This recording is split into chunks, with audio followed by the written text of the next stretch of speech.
Welcome, everyone, to the SoxProspects.com podcast, the web's number one source for information on the Boston Red Sox from top to bottom, from Fort Myers to Worcester, across the Pike to Fenway, and all stops in between. Thank you all for listening. My name is Chris Hatfield. I'm the executive editor of Sox Prospects, joined, as always, by our director of scouting, Ian Kundle. Ian, welcome back to the show.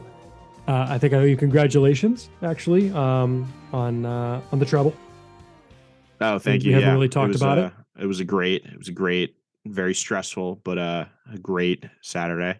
Well, a couple of Saturdays in a row.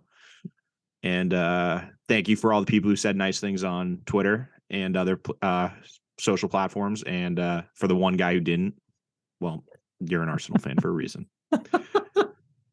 Excellent. All right. Well, if you don't know what that's about, don't worry about it. At any rate, we're here to talk Red Sox baseball, not Man City football. And of course, thank you all for listening.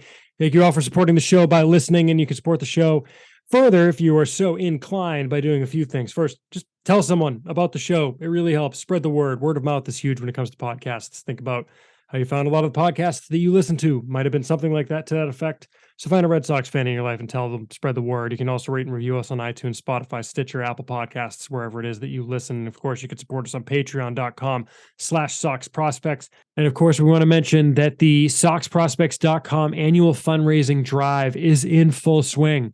So you can support the site. Again, the biggest thing that we run on is your support, just like supporting us and reading us and going to the site and asking us questions and listening to the podcast and interacting with us on Twitter and that kind of thing.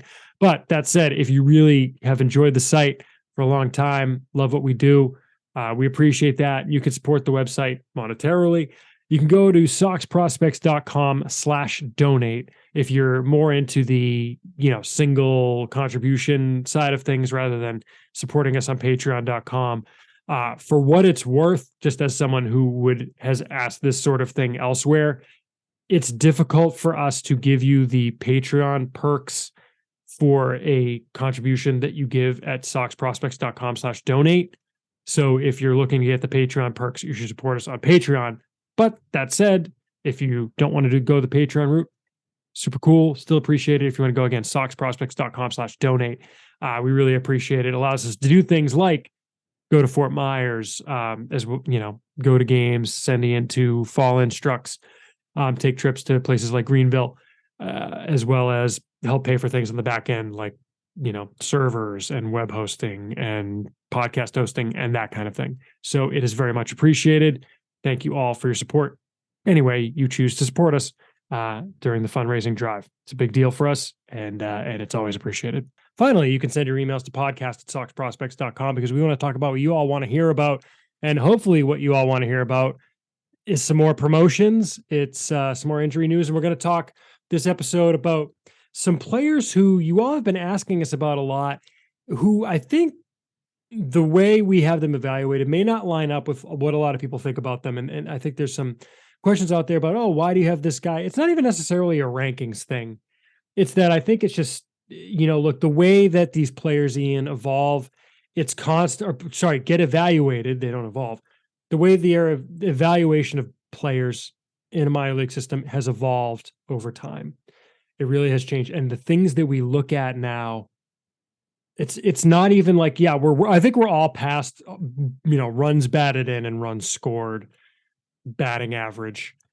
But I think it's gotten beyond slash line. It's not slash line anymore. It's not, it's things like in zone contact, things like chase rate, things like exit velocities for pitchers, things like induced vertical break, things like spin rates, things like that are not necessarily publicly available. And, there's data of different quality out there and that kind of thing too. But that said, I think there are really some things with different players that may explain why we feel differently about a given guy. And I'm really interested and excited to talk about that and maybe dig in on some of these guys.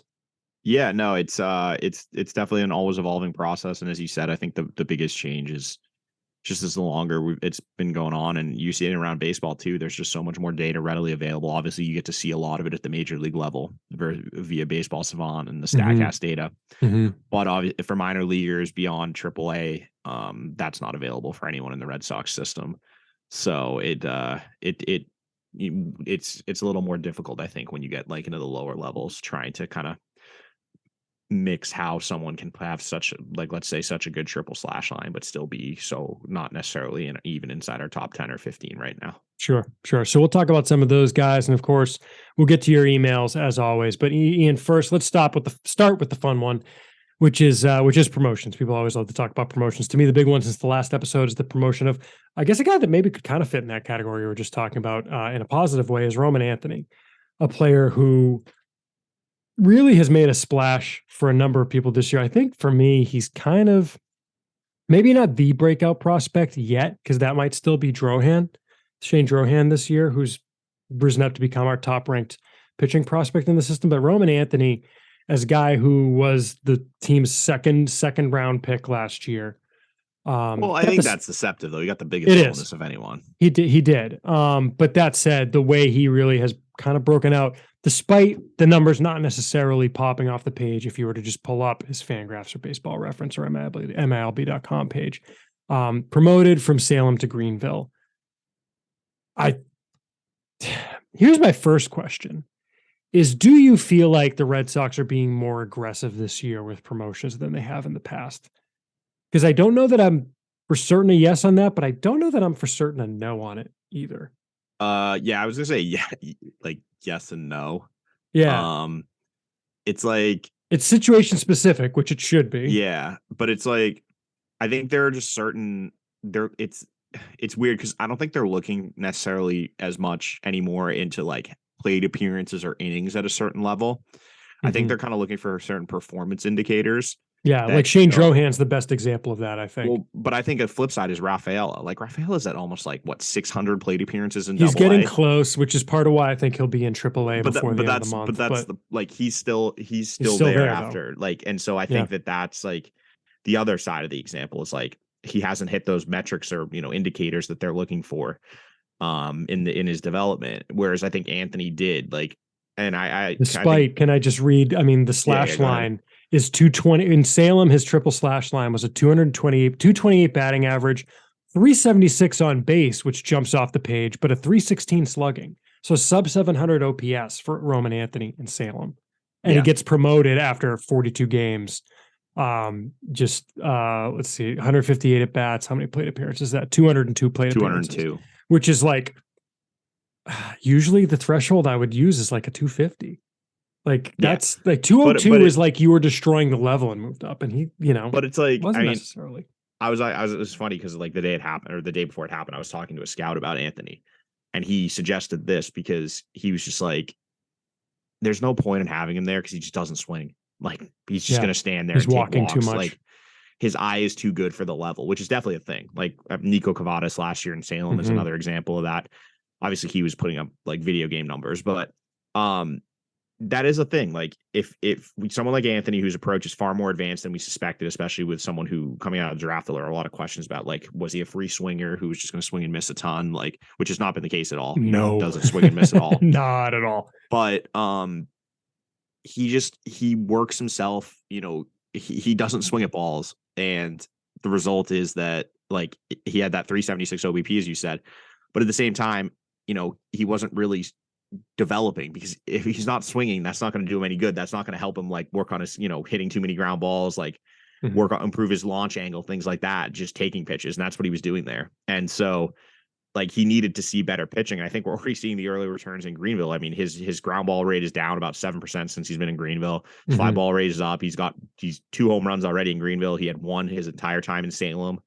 He's the other thing too is that it's a pitcher's league versus hitters league. Well, that's what I was about to say. Is it is much, and like as we're seeing with a lot of guys, the South Atlantic League is a really good hitters league. Not just Asheville. Like there are a few parks that are really good, but also it just plays that way. Whereas, as you said, like the Carolina League is not a hitter friendly league at all. Especially it really isn't. Especially in Salem, which that ballpark is absurd. But I think that with his underlying data, it was kind of necessary. Like he wasn't going to learn anything in Salem. Like he had already mastered the pitching in the sense that he was like his eye was there. And I'd rather have him facing more advanced pitching, getting adjusted to guys who are throw more consistent strikes, have a better feel for a breaking ball, and kind of challenge his approach more than worrying about the fact that he was only hitting like 230, because as we talked about and has been extensively said, like his exit velos are insane. He doesn't chase, he doesn't miss in zone. Like all the advanced data is analytically inclined stuff is all like on par and, you know, excellent for guys his age. I mean, he's putting up like above major league average exit velos already as a 19-year-old. Yep. And when you're doing that, like I completely agree with challenging him at a level where the pitching will give him a better opportunity to show how ready, you know, and how good his approach actually is.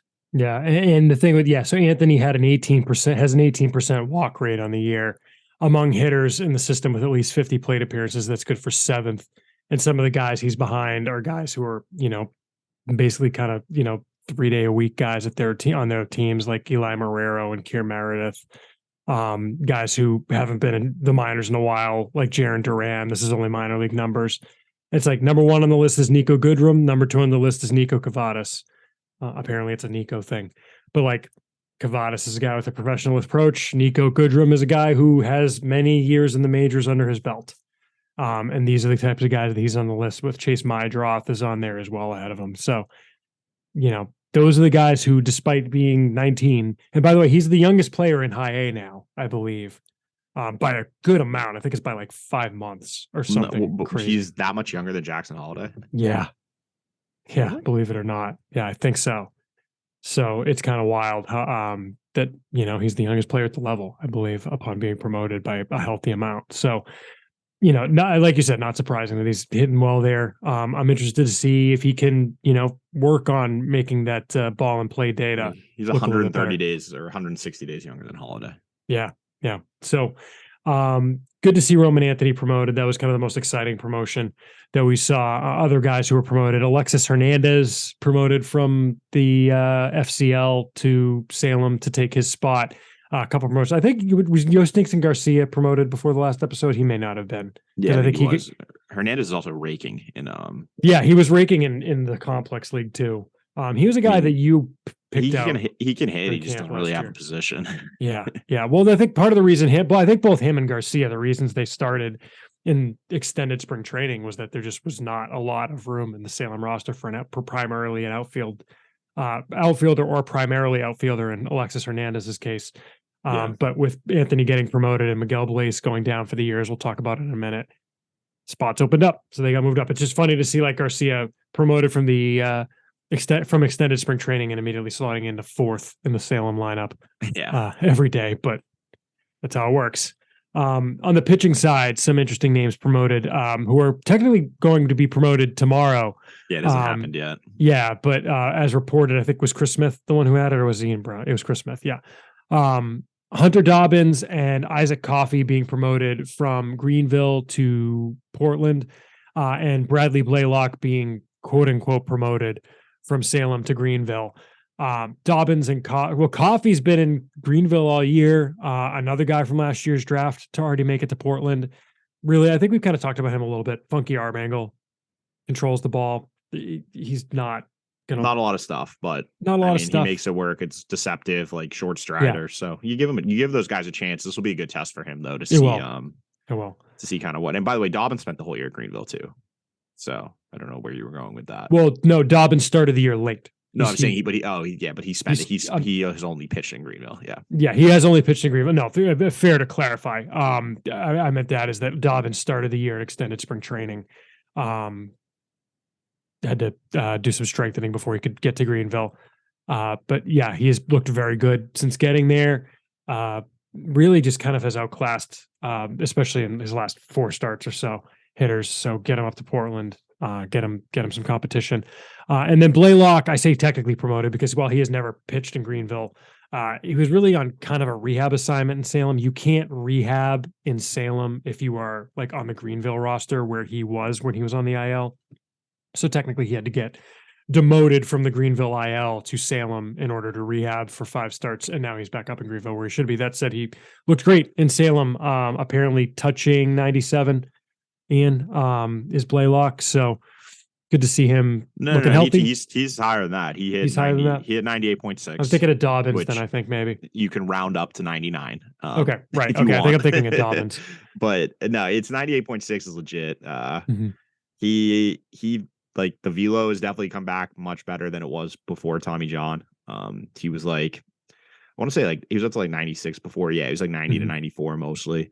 But so that's, I mean, the velo is really encouraging, and it'll be interesting to see kind of how the secondary stuff develops, because that's, you know, obviously the big question with a guy like him is before he didn't really have an above average secondary, is a bunch of like 50s or below. Sure. So we'll see what happens with that, especially with that new splitter he's kind of rocking now to go along with the two breakers. So we'll see how it looks in Greenville and kind of reevaluate from there. Some bullpen promotions worth talking about. Was the Chris Murphy debut our last episode? I think so, right? We were talking about him coming up, or maybe not. I'm just realizing he's not on the list I have here. The guys we were going to talk about, the highest ranked pitching prospect promoted, I believe, was Ryan Fernandez, who finally moved up from Portland to Worcester. Also making that jump was Brendan Nail, who had been in Portland for a while, and then Robert Kwiatkowski moved up from Greenville to Portland. I think they're pretty happy with him. I think he added a split this offseason. He added a pitch. I think it might have been a cutter, actually. And then also worth mentioning, Joe Jakes making his major league debut, getting called up. Sidearm left-hander taken in the minor league Rule 5 draft from the Pittsburgh system. Called up to the majors when the Red Sox needed another bullpen arm. Made himself the best option available, and now he's there. Would not surprise me if behind him you see a lot of guys making that Brendan Nail, Ryan Fernandez jump, some guys who might be eligible soon. We talked about Murphy's for initial call up, but okay, we did. He didn't make his debut. And it's interesting because Murphy is now like firmly in the bullpen. Like that's didn't he get optioned after the AA? Or no. Like as in he's not starting anymore. Oh, sorry. Got it. Yeah. No, he is now firmly a relief arm, perhaps in like a bulk role, but like he's been very good in that role. Yeah, I mean, I tweeted about it like as a reliever. I think it's like 13 innings.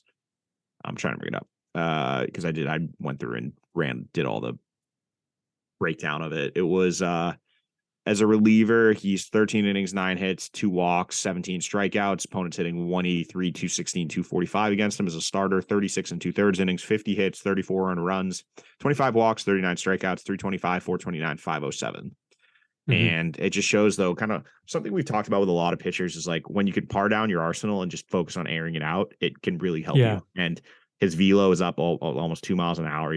He averaged in his most recent MLB appearance 94.1. For the season before that, he was like from the bullpen, or excuse me, as a starter, he was like 92-ish and maxed out at 96.7, which is obviously like way up there. And then he's basically fastball slider. It's like 80% fastball slider with occasional curveball sequenced well to steal a strike or kind of get a whiff when they're keeping him off balance, and occasional changeup. And, you know, if you can, he's kind of focusing on those two pitches has really played well with what he can do. So yeah, I like him in this role, and this is kind of what I projected him the entire time where he'd end up. And looking forward to seeing if he's someone that they kind of just call up and let stick in the bullpen for a while and see how it goes. Because I do wonder, that's something they considered, because having a lefty long man or like a multi-inning bulk left-hander would be pretty interesting to pair with like Pavetta, Kluber, guys like that. Also, Matt Dermody got called up, pitched to the majors, got DFA'd, pitched once more in Worcester, and then was released. And I think that's about all the words I want to spend on that.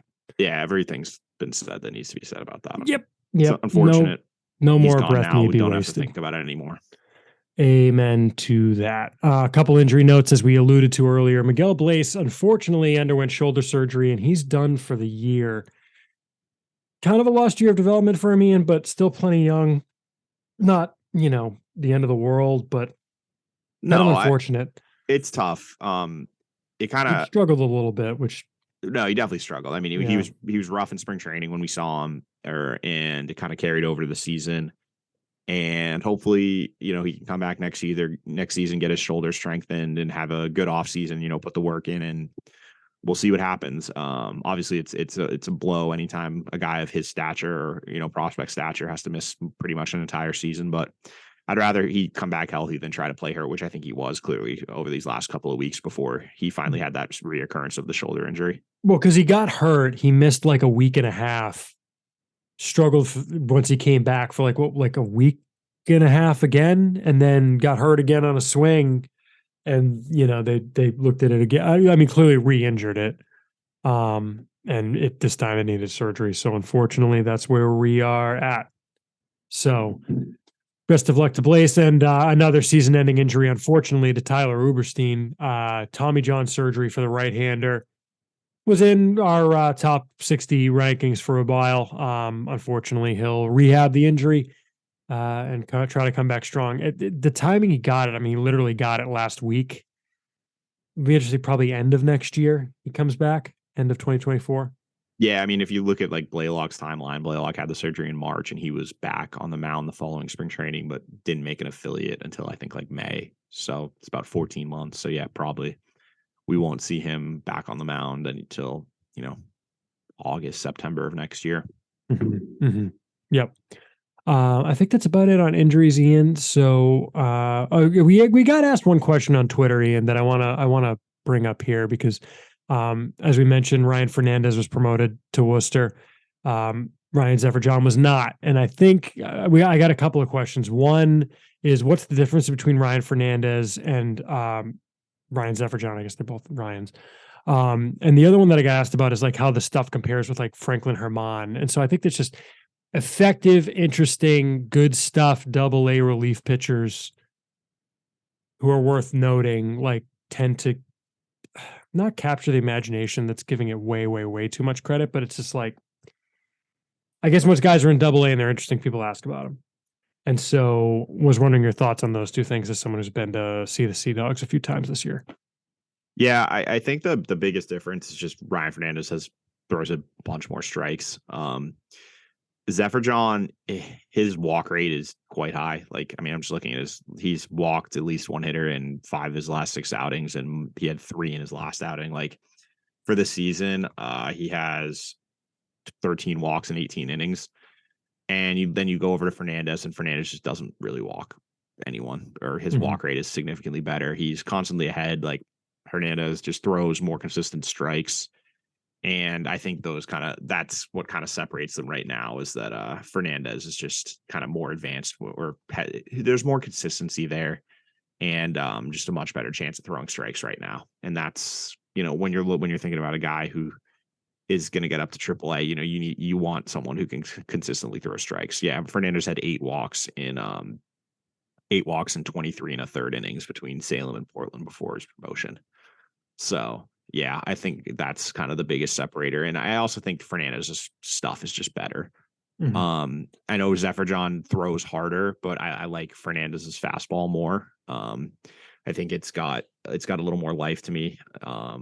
Especially because I think, him being kind of undersized helps him in this regard. His fastball kind of jumps, whereas Zephyr John is just massive. Like, he's like 6'6". It doesn't, like, with his Zephyr John's a short strider. I don't think it plays as well. They both have like characteristics of pitches that will play up in the zone, but I like Fernandez's fastball a little better. And then when you get to secondary pitches, I just think Fernandez's cutter is better than any of Zephyr John's secondary pitches. That's the other separator. Right. I think Fernandez's cutter is like a legit plus pitch. And I honestly would not be surprised at all if he's someone we see up in the majors, assuming he's healthy at some point later in the season. Yeah, I think that sounds right. I'm actually a little surprised it took this long to get him to Worcester, but yeah, you just need spots to open up to some degree. So, yeah. And then the other thing, as far as comparing them with Franklin Herman, which I don't know. I mean, it's like, Zephyr John, I think, is much closer to Herman than Fernandez. Like, I think that sounds right. Because Herman's issue was that he didn't throw that many strikes, and his secondary stuff was kind of fringy. And I think that's kind of the Zephyr John thing. It's like, he throws hard. I'm not sure he has even an average secondary pitch. I think they're more like, it's a bucket of like 45s. Maybe you can go, the slider's the best. Maybe you put that as like a 50. But whereas Fernandez has like a true plus out pitch to me in his cutter. So I think that's the biggest separator. And he also throws more consistent strikes than Herman. Sounds about right. All right, let's move on again, Ian. We want to talk about, again, some guys that, explaining a little bit why we have evaluated them the way we have. It's not necessarily just straight rankings talk, right? It's not specifically, here's why we have this player ranked the way we do. It's an evaluation thing. So, for example, like, I don't think a lot of people would quibble with the first guy that I wanted to talk about here, and where we have him ranked he's 4 in the system right now. God, I'm an idiot. Don't mind me. It'd be good to have the rankings up before you start talking rankings, Hatfield. But yeah, Nick York, obviously a guy who has been in the top 100 of lists and recently jumped back into Baseball America's top 100 list. But fourth on our list is Nick York. I don't think anyone would say like maybe they'd be like, you should have him third instead of fourth. But that said, he's had a good triple slash line for most of the year, although right now he's a little bit cold and it's down to 278, 378, 462. So that's an 840 OPS for Nick York and 212 at bats in Portland. And Ian, I just wanted to start with him maybe as a good example of why, first of all, the triple slash line was even better 2 weeks ago because he has been in a slump lately. But why we have him pegged the way we do and why we may not agree with him being a top 100 type guy. I think he's kind of maybe more in like the 150-ish area. Nick York, you've been to see him. What have you seen? What's in the underlying data that you think puts his evaluation to where we have him? Well, I think that this is something that's going to be pretty consistent with actually a lot of these guys, is that pretty much all of the ones that we get a lot of questions on are guys who put up good slash lines, but don't necessarily project to add a lot of value on defense. Mm-hmm. And that's like, I understand that's not like the sexiest thing, but we've seen with the 2023 Red Sox, the value of defense. And if you're not a great defender, there's so much more pressure on your bat. And a guy like York, like he's better than Emmanuel Valdez as a point of reference at second, but he's still probably like a fringy defender at best. And if you're a second base only guy, your pathways to being even like a regular are, it shrinks when you don't have defensive versatility positionally, and at your main position, you don't really project out that well. And so when you have that puts a ton of pressure on the bat. And then you go look at his stuff, his stats, what he's doing at the plate. And I think the first thing is what you talked about. He's pretty streaky. He has his good stretches, he has bad stretches, but that's all hitters. So, you can kind of get past that. But one thing with him is, and I've noticed it, is just when he's off, like he just does things like he'll just miss, and I think I've talked about it before, like he really struggles with fastballs up in the zone. He'll get, 89, 90 mile per hour fastballs and just swing right through them. And that's one thing that's been consistent with him, is he's got one of the like lower zone contact rates of players in the system. And that's not a great indicator, because that genuinely means you can get like outstuffed. Like if a guy is throwing, Right. good pitches in the zone, you're struggling to hit them. And so if that's already an issue at the AA level, I'm concerned how that will translate further against like more advanced pitching once he gets to AAA or higher. And so when you combine those two things, it's just like, I think he's a good player. I think I like his hit tool. Like, I think there's a chance that he could get to being a regular, but it's just, when you're looking at that bell curve, it's slotted more, that it's the higher outcome is going to be more on the decline than that kind of medium outcome with him because of those limitations. And I think that he's someone who, like, I could understand putting him on a top 100 right now, especially because the minor leagues right now are really bad, in the sense that a lot of guys have graduated and none of the new draft picks have been added to the top 100 list. So you're probably searching for names at the back of the list at this point in the season. So I get putting him back on it when you see kind of he's rebounded, but I think that, yeah, he's in that range, that 100 to 150 for me. But I just want to see more consistency with him before I'd be comfortable like putting him back to that level, and not even, I guess that's not really the level even he was back 2 seasons ago when he was kind of a top 50 guy, but getting him back into that consistent top 100, I think I'd like to see a little more from him at the plate. Yeah. And I mean, I guess the comparison that immediately gets made, and we've talked about this in the context of the rankings, is to his current teammate, Cedar Rafaela. And yes, we've talked plenty on here about Rafaela's limitations, right? And the chase rate is still, I mean, it went the right direction last month, but it's still really, really high. Well, and even like for a top prospect, he's 40% chase rate. And Rafael is actually, he's almost up to 300 on the season.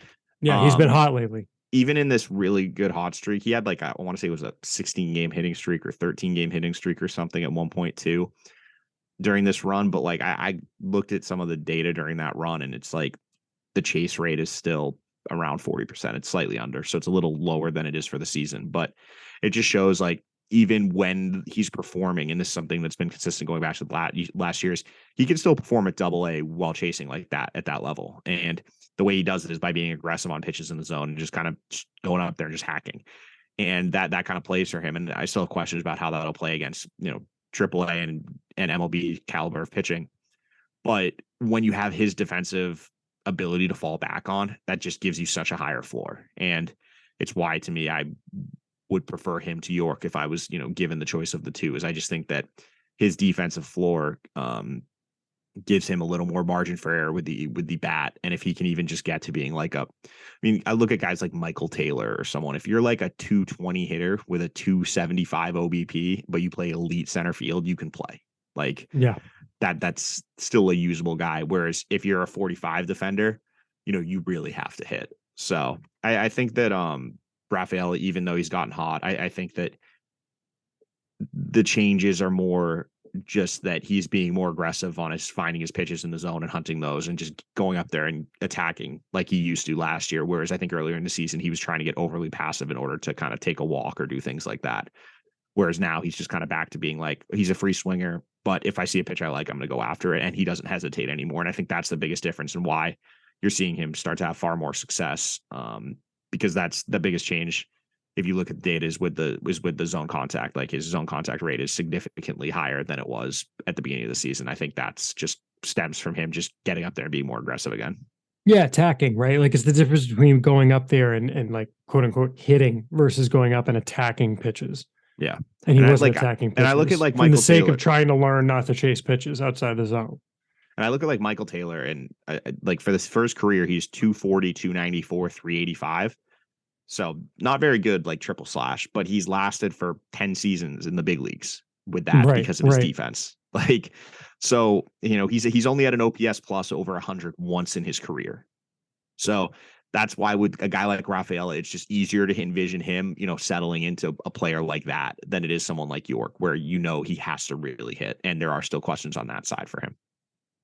Yeah, exactly. Another guy, Ian, that I had down on my list is someone we want to talk about. We get asked a ton about Portland, now third baseman, occasional second baseman, Chase Myroth. Myroth, of course, was promoted earlier this year from Greenville to Portland, last year's draft class. Part of it is just it doesn't come through in the triple slash, right? In Portland, Myroth is hitting at age 21, perfectly age appropriate level for him now. 290, 437, 462. So that's a 899 OPS and 93 at bats for Myroth. But to me, I mean, part of it was just he basically got hot and hit a bunch of extra base hits in a 1 week span of those 93. Was it in Reading? I don't think it was, right? I don't think it was. No, it wasn't a bandbox situation. I think it was he just really got hot, for a week, which happens, and it's a good thing. We're not downplaying it, not poo-pooing it. But that said, it's like there are some limitations there. Yeah, and I think his is he kind of runs into similar to York, where he's not going to add a lot of defensive value. He can't play shortstop, which is unfortunate because that would be that's I think the big separator within field prospects. So it's third base, second base, really, maybe left field. But when you look at how he's getting to what he does, he makes a ton of contact. He's got a very good approach, but he just doesn't hit the ball hard at all. Like if you look at his exit velo data, it's well below average right now, or below average, I would guess. It's more below average, but like MLB average for your 90th percentile exit velocity is around a little under 104 miles an hour. Myroth is just over 100 in that regard. And that's even with like the hot streak and everything. Mm-hmm. So, it's tough to be a guy who opposing pitchers know is not going to punish you if you make a mistake. And you can get to the big leagues making a ton of contacts like he does, but that type of player just often gets exposed. And the guy that comes to mind the most is like Nick Madrigal. Madrigal was kind of seen as a unicorn. He didn't really walk, which is the difference. Myroth does walk a decent amount, but he just was seen as like the safe hit tool because of that. And he's got up to the big leagues and he's just been unable to hold down an everyday position just because you can't punish pitchers, like just doesn't have any power. And just concerns me when I see a guy with that type of exit velo data who doesn't project to add that much defensive value. It just, he has to be like a unicorn bat to ball guy for that to work. And having seen him live, a lot of his hits are like, it's weak ground balls. He's very good at situational hitting, hit and run. He'll put it where the defender who's going to cover the bases, things like that. but I'm just not sure how translatable that is to being anything more than like a bench player at the major league level, which is why to me he's like more in like the 15 to 25 range than someone who would be approaching the top 10. Yep. Yeah. It's interesting. I mean, people just really get bent out of shape about Myroth, and I guess staying in the infield, a guy at the level below who I want to see at the level that Chase Myroth is at is Blaise Jordan. His slash line on the year looks great. Obviously, when you see it, he's hitting in high A Greenville, 323 average, 375 on base, 535 slugging. So that's an OPS of 910 for Blaise Jordan, 226 at bats. So plate appearances probably over 220, 250 at this point. And I think he's very close to getting a look in Portland. And I think that's going to be crucial for figuring out what Blaise Jordan is. And honestly, part of it, I get it. He's internet famous. Yeah. And I get that's part of why we get asked about him so much. But I get the slash line looks good, but I want to see it against AA pitching. Yeah. I mean, and it's, again, it's the defense. He's a first baseman. So you got to hit. So we have that holding it back. And then when you look at his offensive profile, I give him credit. He's done a really good job he doesn't strike out nearly as much as he was last year. When he was in when he was in Greenville last year, it's like a 25% K rate. This year he's at 14%. That's a really encouraging number. Walk rate is around 8%, which is fine too. So that stuff is good, but it's still, he's a very aggressive hitter. He likes to attack his pitches early in the count. He's kind of hunting fastballs early. And so he doesn't see a lot of pitches. He still chases an above average rate. And I think the biggest concern for me still, and it's something that has been going back for days, is just velocity. If you watch him, a lot of his home runs are on bad breaking balls up or bad fastballs. And he's got a sub 650 OPS this year versus fastballs 94 or above. That's the majority of stuff you're going to see in the major league level is that. So if you're, kind of like what we've seen, and a guy who had this similar issue last year is Matthew Lugo, and we've seen him go up to AA and really struggle. And Nico Cavadas, same thing, like has struggled. He used to struggle with velocity. Now he's kind of killing it, but he still swings and miss a ton. But there's a lot of guys who crushed high A who've gone up to AA and really struggled of late. And that's just the thing I want to see from Jordan. I want to see how he adjusts to AA pitching, and maybe he goes up there and he rakes and he kind of makes some adjustments. But I need to see it to believe it, because there's just so much pressure on his bat due to his defensive limitations. And the areas of concern are ones that when he gets up and sees better pitching are more easily exploitable. Like if you're chasing and you can't hit velocity up, that's two things that pitchers will take advantage of at the AA level, and two things you're going to see a lot of. And so I just need to see it to believe that he's someone who, I could project as having the bat to carry that type of limited defensive value and, develop into a regular, which I'm just not sure of right now. Mm-hmm. And one last guy on my list, Ian, which I think kind of fits that mold to some degree now, even though he's in AAA, is Ryan Fitzgerald. Obviously, he was the darling of spring training last year, but honestly, Ian, the biggest thing for me, I'll just put it this way. Ryan Fitzgerald is more than 2 years older. Oh, no, not more than. A little less than 2 years older than Rafael Devers. Think about that for a minute. Devers, a player who has been around for long enough that he has signed a 10-year contract in the major leagues, is 2 years older than Fitzgerald, who is in AAA. It's a big part of why he's like, I keep getting asked, well, when is he going to get a shot? His role is to be a utility guy. I could see him getting a look in the majors, but it would be when they have a couple more injuries and they just want someone to come up who can give them versatility off the bench and put in a professional at bat. But that said, I mean, but the thing is, it's not professional at bats really though. Like his thing is he just goes up there and hacks and he murders fastballs, but he can't really hit secondary pitches and he just swings and misses a ton. You know what I mean? Like I guess he really can hit fastballs. I give him credit for that. And as you said, like he's really developed like in this persona, like he's a fan favorite in Worcester, but he strikes out a lot, and he's a dead rat hitter. Like if he's seeing, left, he can't really hit lefties, and if he's seeing consistent secondary stuff, it's not good for him. And so that's the type of profile, like the guy, you see a lot of guys in AAA, and it comes to mind like Christian Stewart last year was one like this. Like a lot of guys who can hit fastballs in AAA, but you got to be able to hit secondary pitches. You got to have a good approach. You can't chase too much. You got to make consistent contact in the zone. And those are just areas where Fitzgerald struggles. And I think when you combine that with his age, like there's just limitations with that profile. When he gets the ball, he hits it he hits it hard. It's a really hard, but it's just got to make consistent contact. And he's an excellent AAA player. Don't get me wrong. Like that type of guy, he probably could play 5, 6, 7 more years in the minors doing that. It's up to him. Obviously, you don't know how long you want to last doing that, but I'm not sure he's someone that you're going to be comfortable, or who has a chance to hold down a consistent major league role with that kind of approach and that kind of offensive profile.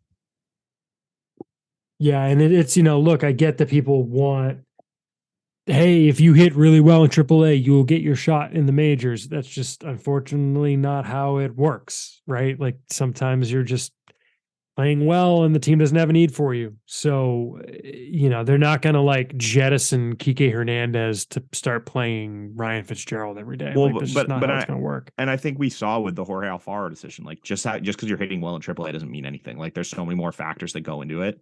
Because if just hitting well in AAA was the barometer, like Alfaro would have been on the major league roster months ago. But that could be backup. Yeah, exactly. So it's just like there's a lot more things that go into it. And I think Fitzgerald just is kind of unfortunately, he's like, I think the prototypical or definition of like a quad A player. Like he's a guy who might get a shot, comes up for a week if they need someone, gets DFA'd after. But right now he's kind of caught in that AAA kind of, becoming a AAA regular. Precisely. Anyone else, Ian, you can think of that fits this kind of mold? I mean, it wasn't on purpose that we went through all hitters, but that's just, those tend to be the guys we hear about more. Well, because I think it's more difficult with pitchers because pitchers, but there's also a lot of ways to get to being a major league pitcher, as we've seen. Yeah. Like, I think Joe Jocks, who we didn't talk a lot about it, but he got Jake's, like, he doesn't throw hard. His secondary stuff's okay, but he does one thing really well, and it's get left-handed hitters out. Like he's death on lefties. And if you can do that consistently, even at the AAA level, you're going to get a shot in the big leagues, even if your stuff is like below average or fringy. And he's up. And I think if he can consistently get lefties out, he can stick for a while. I mean, we saw Bobby Pointer stick on the roster for a couple seasons. Like guys like that, you can play. And so it's a little more difficult to say like, oh, like why isn't this pitcher like more highly regarded when it's like, some of the guys don't have great stuff. Some of them don't have great command. There's a lot of different areas, but it all can change so quickly, as I think we've seen kind of with a lot of the arms this year. Any pitcher can take a major step forward. It's just more difficult, I think, for hitters, especially when you're talking about ones with defensive limitations, to make that jump. And really, I think one of the big takeaways from this whole exercise for me, and the more we talk about it, is just we're still continuing to figure out the effects of losing short season baseball. Because I remember at the time, one of the predictions I had about it is that the talent level at each affiliate's going to expand to fill that gap, and you're facing guys at a level. It's well, no, I don't think you mean the level. I think you mean like the gap between like the high end guys and the low end guys. Is it's that what you're both. Saying? So it's like at a given like level, like say high A, there's a wider error bar. Yes, exactly, a wider variance. Maybe is the way to put it between guys. And so like, if you're the type of guy that at a level can like beat up on, I don't know. I mean, maybe the pitching version of this is Isaac Coffey, right? I mean, we'll see, but we'll see. The thing is, I'm not going to write off any pitcher at this point because I want like the reason I guess he maybe is the pitching equivalent because he's still in the 60s, even though he's been one of the better pitchers in the system stats wise this year. He's in the 50s, one of the better pitchers stats wise, but it's just, it's hard to envision a guy starting who's like 88 to 90, even if he's a short strider with like a funky low arm slot. Like, there just aren't very, and I think with pitching, a lot of it is finding with pitchers, it's easier to be like, I've seen this stuff work at the MLB level, but what role is it in? And when you think about Coffey, the only place that type of stuff works is in the bullpen. And the guys who can do it, there's very few of them, guys who throw from that low arm slot with below average velocity who can stick around in the majors for multiple seasons. Like it's a list you can count on one hand usually. So that's why like he's someone I'm kind of more hesitant on until I can see him, against more advanced hitters and showing that, certain things that were issues in high A aren't going to carry over. Like for example, his home run rate was astronomically high. He kind of figured it out for a few starts, but you can't be rocking the home run rate that he had in high A if against more advanced hitters. That's not going to play very well. And like another thing, like when you look at Coffee, it's weird. It's interesting because he's obviously like a side armor kind of, but doesn't get a lot of ground balls. So it's like, what's going on there? Like, it's hard to be a fly ball pitcher when you're throwing 88, 89 miles an hour, because that's what leads to home runs. Right. So yeah, it's guys like that. I think, I guess that would be like a good example of someone that, I want to see it against more advanced pitching to kind of before I'd be willing to move him up. And even if I move him up, we're still going to run into the same issue. And we've talked about it extensively with guys like Politi or, the good numbers guys, that the bar for relievers to get anywhere above like 30 in the system is very high. Like you have to have legit like bat missing stuff to get that high. Yep. So even if I do think he could be a reliever, he's not going to ever probably crack even the top 40, because there's just not a lot of upside with a guy like that. He's not a stuff guy. Yeah. Which is interesting to say about a guy that's got 83 Ks and 60 innings this year. I mean, but that's how it is. True. Like, if you look at the best 11 home runs. I mean, that's the better indicator. You can't give up home runs in the majors if you're a reliever. Like, that's the easiest way to get sent back to the minors if you're a new bullpen arm in the majors, is give up home runs. It's walk guys and give up home runs. Right. I was going to say second easiest to walking guys, but which he doesn't do. Well, but if you do both, 4% walk rate this year. If you do both those, that's the easiest way.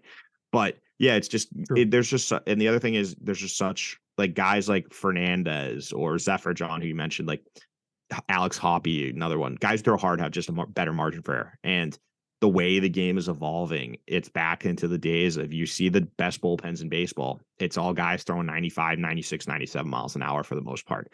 Obviously, you're going to have your outliers, and it's a different scale for lefties.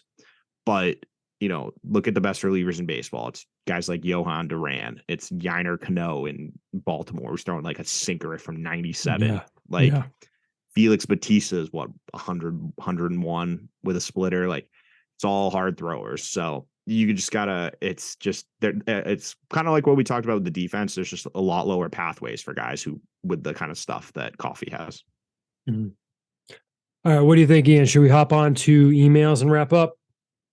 Finish up. All right. Our first email comes from Forrest Perkins, who asks, I feel like the Red Sox season has gone pretty much exactly as expected, with our oft injured players getting injured again and the team struggling to do everything well at the same time. In many ways, following the farm system and young players like Casas, Bayo, Duran, and others has been the most entertaining.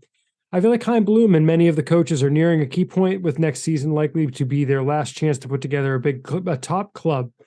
Because of that and the fact that Chris Sale cannot be someone the team relies on as an ace, I did a little digging through through pitching depth charts of other teams I deem as sellers to think about who we could consider trading for. In general, I'm not sure the next quote Chris Sale end quote is out there, but I put a couple guys who are probably just me dreaming, and then some guys who are less exciting but maybe realistic. We'll see if we can figure out who they are. Can you pick up even just three from this list? Can you pick even just three from this list that you would like to get and think we have the prospects to get? And he lists in fantasy land Sandy Alcantara, Jesus Luzardo, Hunter Green, Josiah Gray, Mackenzie Gore, and then there's a chance category of Logan Webb, Dylan Cease, Patrick Sandoval, and Jack Flaherty. And then there's a comment about Ohtani. Hope that wasn't too long, Forrest.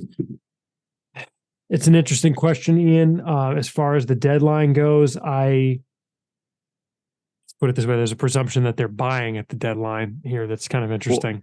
Well, the other issue is that you just like half the guys you list are on teams that are in first place in their division are competing. Like the Marlins are 10 games over 500. We're used to them not being good, but they're good. The Reds are in first place now. The America's team, the Cincinnati Reds, who I watch way too much Reds baseball these days on MLB TV. But I think the other issue is that I don't know that they need anyone in the rotation right now. Like right now, I think 4 of the rotation spots are pretty settled, and I just want to keep running with what they have right now. Obviously the Houck injury is kind of a wrinkle in that. And I'm pretty interested to see actually what they do on Thursday for that start, because they've said they're not going outside the 40, which rules out Drohan, who was like the maybe. So if it's not Drohan, that means it basically has to be Brandon Walter if they're calling anyone up.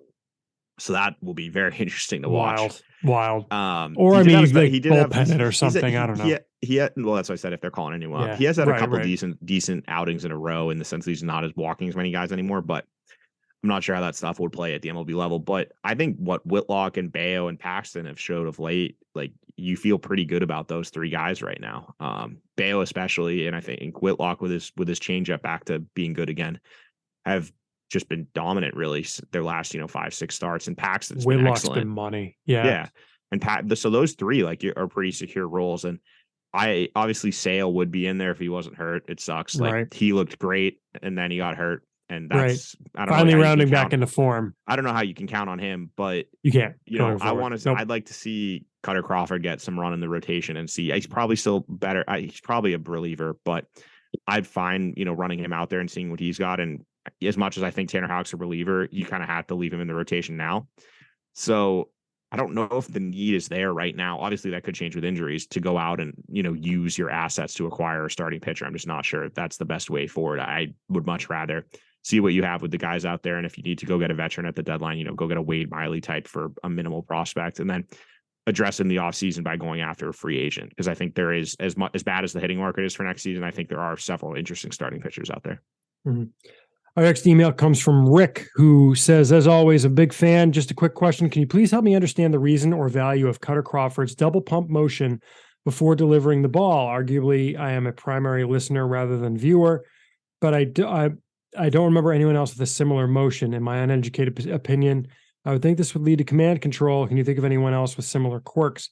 The last delivery that I really had trouble wrapping my head around was Hideki Okajima, because it appears though he was looking at the ground when he released. But please enlighten and explain why I am wrong. Thanks, Rick. It's just a motion thing. I mean, creates a little bit of not deception, just funk. I don't think there's really a purpose to it. It's a comfort thing too. Yeah. I think, pitchers like you see with Kenley Jansen too, he does that weird thing in his wind up. Yep. Where he like rocks back and forth. Like, a lot of pitchers just have those weird quirky things that they just constantly do. And if it helps them get their arm, in line and more consistently repeat their delivery, then I'm all for it. Mm-hmm.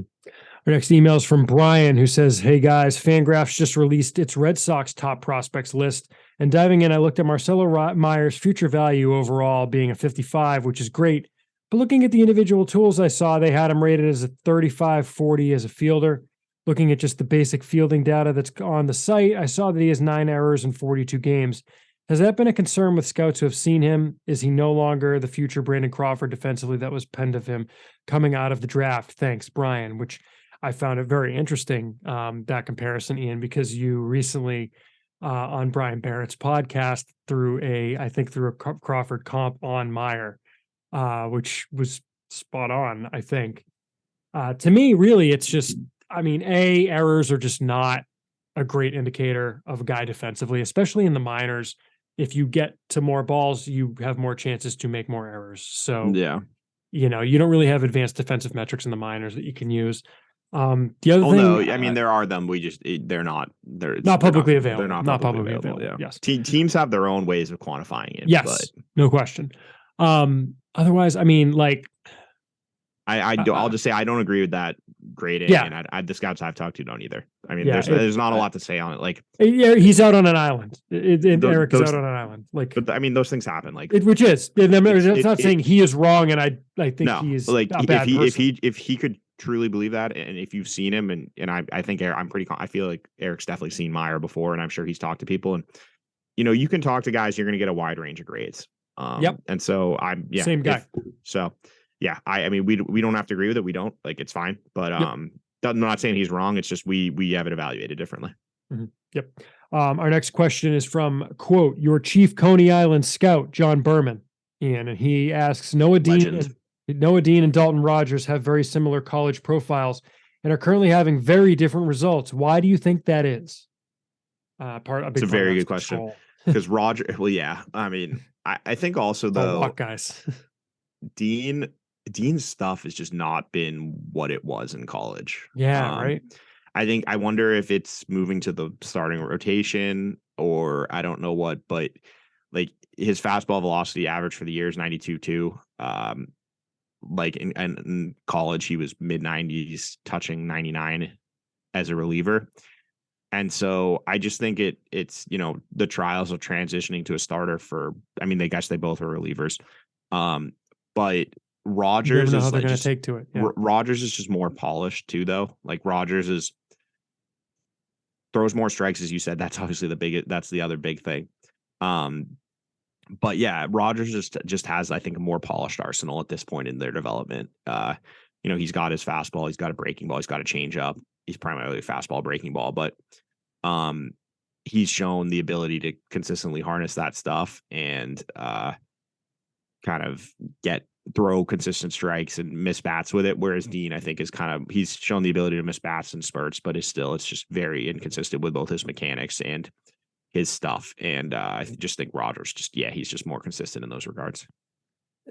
It's just the thing that happens in the low minors too, right? I mean, guys getting used to pro ball, getting used to. It's interesting. I was going to say throwing on a 5-day rotation as opposed to on a weekly rotation, but Salem has most of the year been doing a 6-man rotation. So it's not even really that. And I think that's part of why, I was thinking about this the other day, is that like it works for guys in college. Like I get doing it in the minors because the Red Sox would do this thing for a while where like if they had 6 starters at a level, they would piggyback a guy. Right, a guy would throw every 5th game in relief for 4 innings.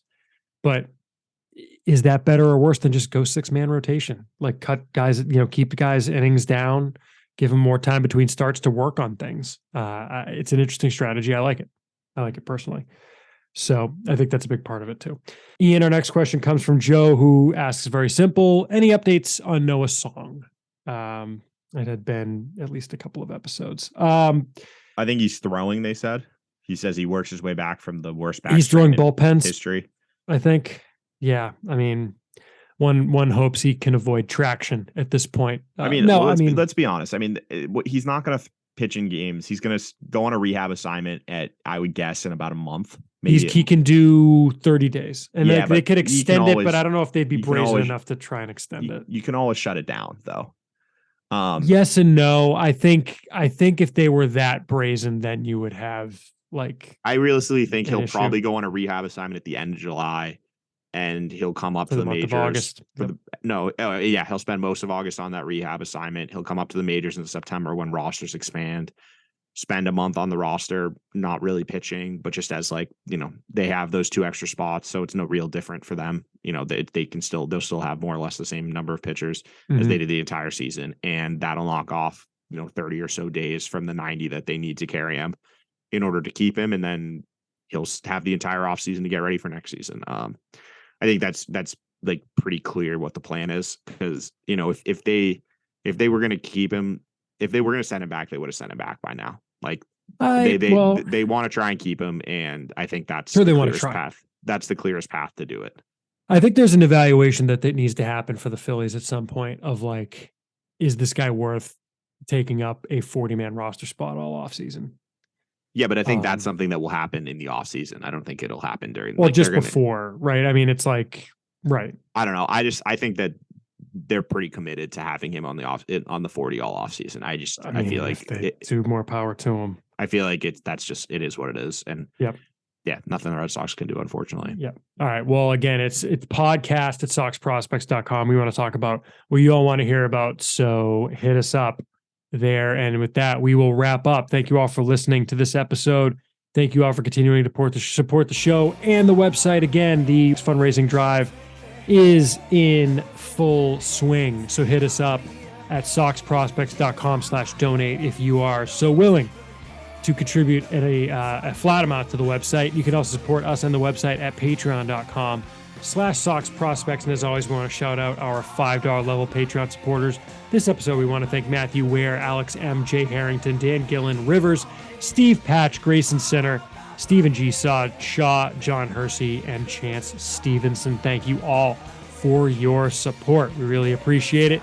Follow us on Twitter. Follow the website on Twitter and Instagram at Sox Prospects. Follow Ian on Twitter at Ian Cundall. That's IANCUNDALL. And follow me at SP Chris Hatfield. I think that's about it for this episode. We'll be back in your eardrums very soon. Ian, you're going to go check out some Worcester this week. Get some reports back from Polar Park. Yeah, I mean, I'm on one mission. I just want to see Ryan Fernandez pitch this year. That's pretty much all I'm singular focused right now. All right. Fully focused, man. Money on my mind. All right, cool. Thank you all for listening. We'll be back in your eardrum soon. One last thing, by the way, glad to hear that everyone down at the Red Sox Dominican Academy seems to be doing okay after, I guess, some armed gunmen stole some baseball gear from the Red Sox Dominican Academy, but it sounds like everyone down there is good. They played the next morning, which I think is kind of wild. Good for those guys. Good for those guys for getting out there on the field the next morning. So glad to hear everyone down there is good. Hope all you out there are doing well as well. We'll be back in your eardrums very soon. Thanks for listening.